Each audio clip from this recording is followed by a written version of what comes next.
Welcome back, fellow food geeks. It's so good to have you back.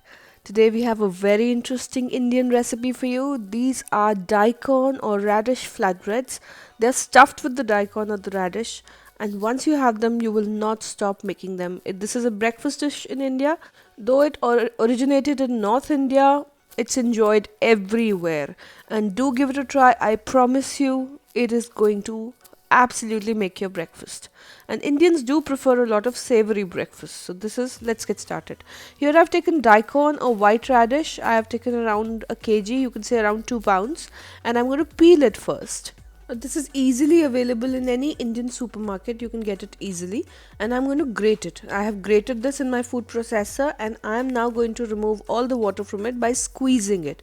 Now if you can't do it with your hands because your wrist it pains sometimes, then you can take a clean kitchen towel, place it on the kitchen towel, not together but in two parts, and then squeeze it. Squeeze the juice out of the daikon or the radish. This is called mooli in Hindi. So after squeezing all this juice out, we're not going to throw it. You can actually use it to knead a dough. Now this is ready, and now we're going to put our ingredients in this. The first thing which I'm going to put is I'm putting 2 tablespoons of green chili chopped. Now green chili is really important in this, but if you don't like, you can reduce the quantity or take a milder chili. And then I'm taking 2 tablespoons, heaped tablespoons of grated ginger. Ginger makes this dish. Please do not omit the ginger. After adding the ginger, I'm going to add coriander or cilantro. I'm adding 3 to 4 tablespoons. You can add even more. This really brings out the dish. If you do not like cilantro, then you can omit it as well. And these are carom seeds, 1 teaspoon of carom seeds, and now I'm going to give it a good mix. Now my husband does not enjoy red chili, so I'm going to add red chili only to half the mixture, which will be for my son. You can or may not add, it is absolutely up to you the way you like it.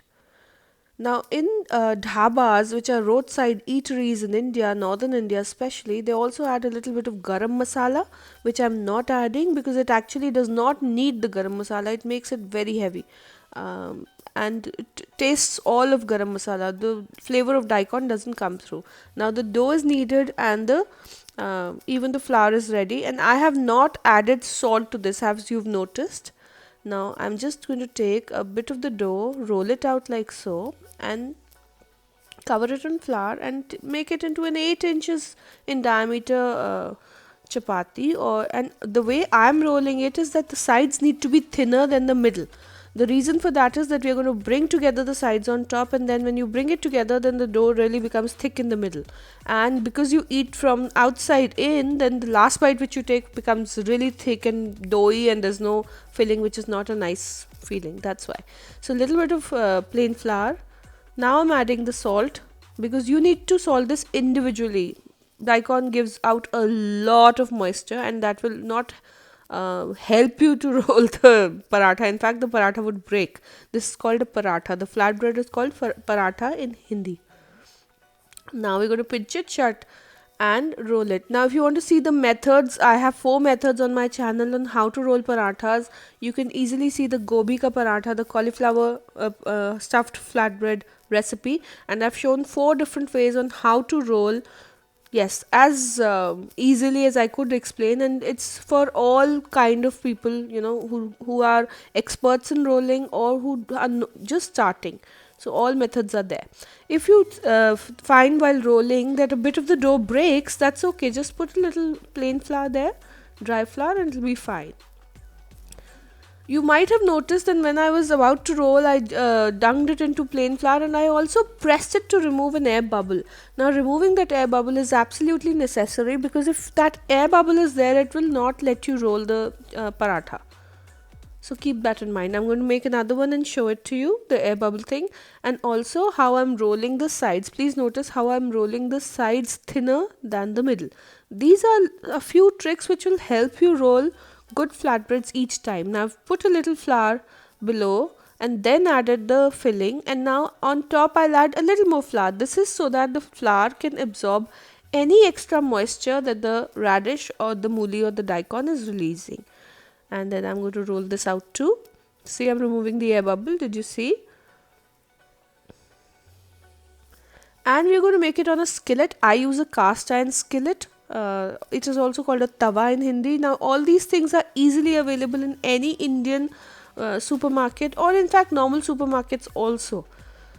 Now this side is the seam side, this is the plain side. The plain side touches the skillet first.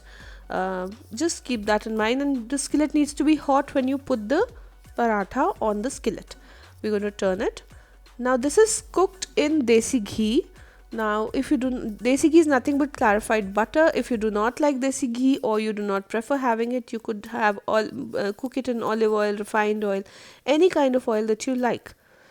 So we good. I've used around a quarter to one third of a teaspoon, and I will just butter the side. Just put ghee on one side, which is the plain side, not on the seam side. It's going to cover both, coat both eventually, and we are going to cook it and well till we've got those brown spots. It's crispy and it's well done, because that really adds to the paratha. Now, if you're a vegan, then there's no need to add clarified butter or ghee. You can add vegan butter, or you can just use olive oil, and this will become a vegan recipe. When we knead the dough, just keep in mind that the dough is going to be medium soft. It's not going to be super soft or very hard. And the proportions and everything is mentioned in the cauliflower stuffed flatbread recipe on my channel. So these are a few things you need to keep in mind, and you will have delicious parathas each time. And even for the dough, I've just used plain wheat flour and water. There's no other ingredient in that. So I hope it's a very simple recipe, and you do give it a try. It's not very tough to make, and all these ingredients are easily available, like I said, in any Indian store or any supermarket. But even in the Asian supermarkets, you'll find, in the Korean supermarkets, you'll find the daikon. So I hope again that you like the recipe, and you come back for many more such interesting recipes, and I'll definitely make them for you. So keep coming back and have a wonderful day. Bye.